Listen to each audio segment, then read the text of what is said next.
Hello everyone. तो पिछली video में मैंने आपको फैक्टर्स ऑफ एक्टिंग प्रीलोड करा रही थी, मतलब बेसिकली कार्डियक आउटपुट की वीडियो थी। तो फैक्टर्स ऑफ एक्टिंग प्रीलोड मैं आपको जब लास्टली जो करवा रही थी वो फैक्टर्स ऑफ एक्टिंग प्रीलोड था, जिसमें वीनस रिटर्न मैं आपको पढ़ा चुकी थी। अब मैं आपको करा रही हूँ आर्टेरियल पंप एक्टिविटी और वेंट्रिकुलर कॉम्प्लियंस, जो कि फैक्टर्स किसके हैं, अफेक्ट करते हैं प्रीलोड को। एक सेकेंड यार, चलिए अब देखो, अब हम लोग पढ़ते हैं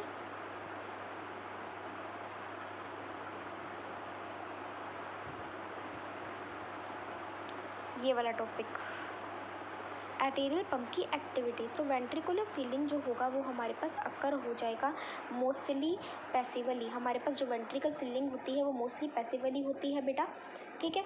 अबाउट 15 से 20% फीलिंग जो होता है at rest occurs due to the, किसकी वजह से होता है, आर्टेरियल कॉन्ट्रैक्शन की वजह से, आर्टेरियल पंप की एक्टिविटी की वजह से। अगर आर्टेरिया कॉन्ट्रैक्ट कर गया तो ही हमारे पास 15 से 20% फीलिंग होगी, वो भी रेस्ट पे। अगर कुछ भी नहीं हो रहा, मतलब रेस्ट पे भी हमारे पास 15 से 20% फीलिंग हो जाएगी आर्टेरियल कॉन्ट्रैक्शन की वजह से। Ventricular feeling occurs mostly passively हो जाएगी, ठीक है। अब हम बात करते हैं वेंट्रिकुलर कॉम्प्लियंस की।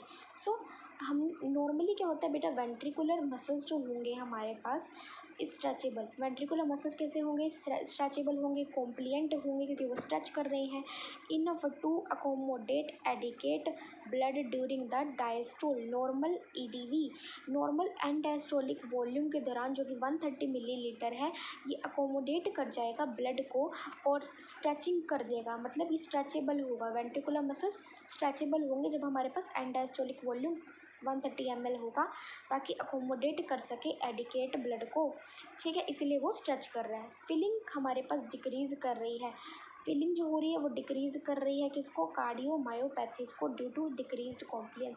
अगर कॉम्प्लियंस डिक्रीज़ होगा, स्ट्रेचिंग कम हो जाएगी, ब्लड अकोमोडेट नहीं हो पाएगा, तो फीलिंग भी क्या हो जाएगी, डिक्रीज़ कर जाएगी, जैसे कि कार्डियोमायोपैथीज में, ठीक है। आगे समझ में। अब मायोकार्डियल कॉन्ट्रैक्टिलिटी क्या होता है, मायोकार्डियल कॉन्ट्रैक्टिलिटी को डिस्कस करते हैं, फिर हम लोग आफ्टर लोड के बारे में पढ़ेंगे, ठीक है।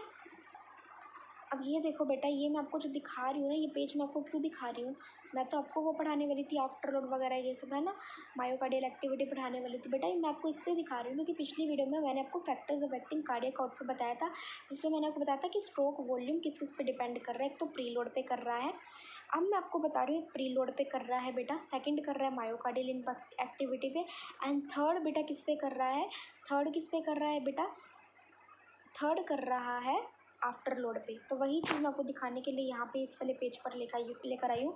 जिसने मेरी वीडियो वो प्रीवियस वीडियो नहीं देखी, जल्दी से जाओ और देख लो यार, क्योंकि ना प्रीवियस वीडियो के अंदर आपको ज़्यादा समझ में आएगा मैं आपको क्या कराना चाह रही हूँ यहाँ पे, बट कंफ्यूज ना हो आप लोग, इसलिए मैं आपको दोबारा से बता दिया, ठीक है। मायोकार्डियल कॉन्ट्रैक्टिलिटी हमारे पास स्ट्रोक वॉल्यूम का ही एक फैक्टर है।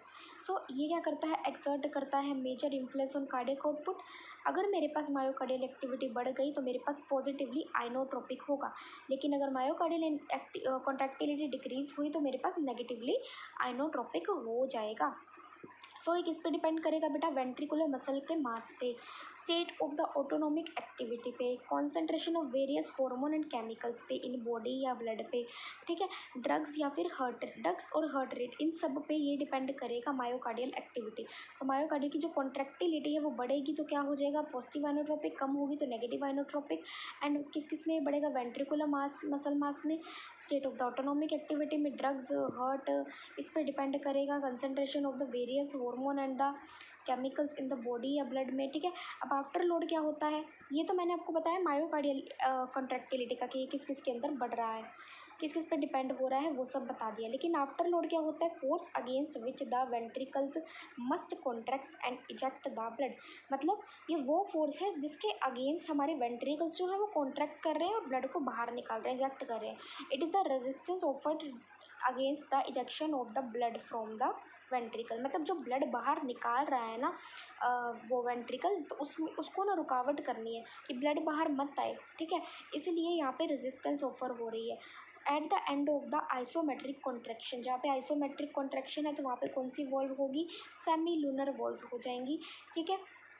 और सेमिलुनर वॉल्स क्या करेंगी, ओपन कर जाएंगी एंड ब्लड इजेक्ट कर जाएगा aorta and the pulmonary artery के अंदर। ब्लड हमारा अयोटा और पल्मोनरी आर्टरी के अंदर आ रहा है आइसोमेट्रिक कॉन्ट्रैक्शन के दौरान। आइसोमेट्रिक कॉन्ट्रैक्शन के दौरान क्या हो रहा है, ब्लड हमारा अयोटा और किधर आ रहा है, अयोटा में आ रहा है और कहाँ इजेक्ट कर रहा है, पल्मोनरी आर्टरी में। क्योंकि आइसोमेट्रिक कॉन्ट्रैक्शन के दौरान एक वॉल्व खुलती है जिसका नाम है सेमीलुनर वॉल्व्स, ठीक है। सो ये जो सो क्या क्या हो जाएगा हमारे पास, सो द पल्मोनरी जो हमारे पास होगा वो बढ़ जाएगा। So the pressure increases in these 3 vessels, pressure बढ़ जाएगा बेटा, प्रेशर बढ़ जाएगा in these vessels. Now ventricle have to work against the pressure for further ejection. आपको फर्दर इजेक्शन करनी है तो वेंट्रिकल को कॉन्ट्रैक्ट करना पड़ेगा। आपको एक बात याद रखनी है, एक पॉइंट, कि कार्डियक आउटपुट हमारे आफ्टर लोड के इन्वर्सली प्रोपोर्शनल, यानी कि अगर आफ्टर लोड बढ़ता है, आफ्टर लोड बढ़ता है मतलब रेजिस्टेंस आ रही है, ठीक है, किसके अगेंस्ट रेजिस्टेंस आ रही है, इजेक्शन ऑफ ब्लड के अगेंस्ट, ठीक है। तो अगर वो बढ़ती है तो कार्डियक आउटपुट कम हो जाता है। अगर आफ्टर लोड कम हो जाती है, रेजिस्टेंस कम हो रही है, तो कार्डियक आउटपुट बढ़ रहा है, ठीक है। तो increase in the peripheral resistance decrease in the cardiac output and vice versa, मतलब उसका उल्टा। अब peripheral resistance is considered as the afterload. Peripheral resistance को हम लोग आफ्टर लोड बोलते हैं, ठीक है। अब हम लोग बात करते हैं फैक्टर्स अफेक्टिंग हार्ट रेट की। सो हार्ट रेट का फैक्टर क्या है बेटा, ये इन्फ्लुएंस होता है मेनली ऑटोनोमिक एक्टिविटी से। एक वैगल स्टिमुलेशन हो जाएगी तो हार्ट रेट डिक्रीज करेगा, और सिंपैथेटिक स्टिमुलेशन में हार्ट रेट इंक्रीज करेगा unless associated with the increased venous return and diastolic volume. ये इंक्रीज हो रहा है heart rate, may not increase cardiac output.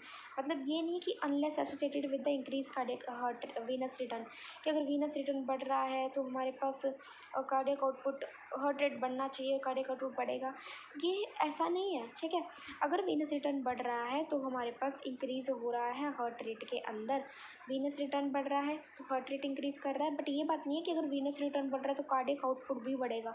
May not increase cardiac output, ऐसा हो भी सकता है कि हार्ट रेट बढ़ने के बाद भी हमारा कार्डियक आउटपुट इंक्रीज ना हो, ठीक है। टैकीकार्डिया में क्या होता है, duration of the diastole shortens the systole. Systole जो होता है उसको डायस्टोल शॉर्टन कर देगा उसका टाइम, ठीक है। ड्यूरेशन डायस्टोल का जो होगा वो शॉर्टन हो जाएगा देन सिस्टोल से, ठीक है। सिस्टोल से ड्यूरेशन डायस्टोल का छोटा हो जाएगा। Ventricular goes less time to fill, ventricles gets less time to fill, क्योंकि डायस्टोल का ड्यूरेशन कम हो गया। वेंट्रिकल डायस्टोल का, जब डायस्टोल हम देखते हैं वहाँ पे हम लोग वेंट्रिकल की फिलिंग की बात करेंगे, तो अगर डायस्टोल का कम टाइम लगा तो वेंट्रिकल जल्दी जल्दी फिल हो जाएगा, उसको कम टाइम लगेगा फिल होने में, एंड डायस्टोलिक वॉल्यूम भी कम हो जाएगा, जिसकी वजह से कार्डियक आउटपुट हमारा बढ़ेगा नहीं, ठीक है, proportionality to that of the increase in heart rate, ठीक है। मतलब हमारा कार्डियक आउटपुट बढ़ेगा नहीं।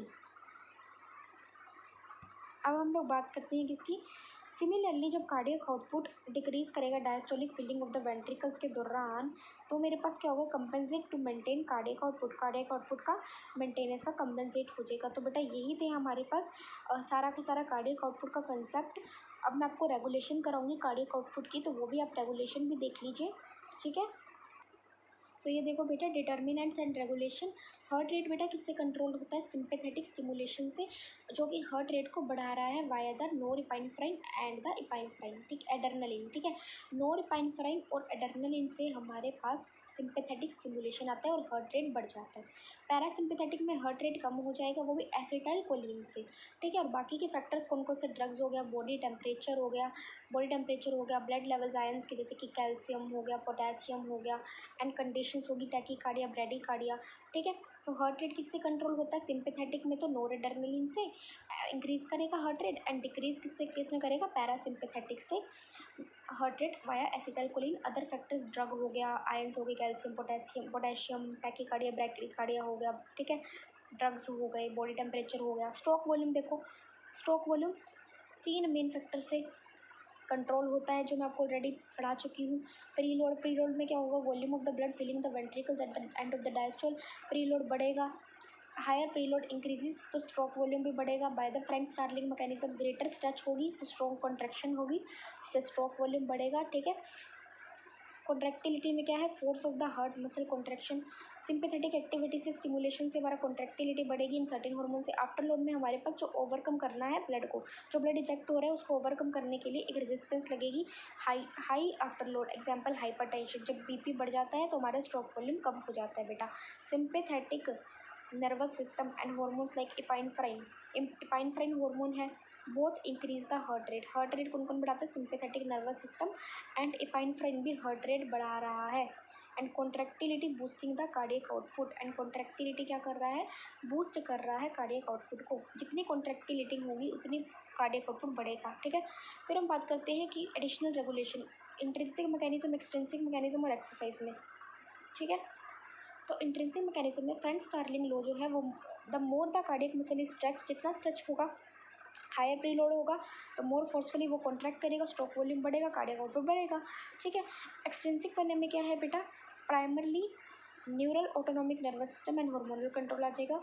एंड अगर मैं बात करूँ दोनों हार्ट रेट और जो स्ट्रोक वॉल्यूम है वो बढ़ते हैं एक्सरसाइज में, जिसकी वजह से कार्डियक आउटपुट बढ़ेगा ताकि इंक्रीज हो सके ऑक्सीजन की डिमांड एक्सरसाइज के अंदर। आई होप ये आपको रेगुलेशन भी क्लियर हो गई होगी। यही था बेटा, ठीक है। सो यही था बेसिकली हमारे पास कार्डियक आउटपुट। आई होप आपको पसंद समझ आया होगा। वीडियो पसंद आए तो लाइक करना और चैनल पे नहीं तो सब्सक्राइब करना, दोस्तों के साथ शेयर कर दो। Bye bye.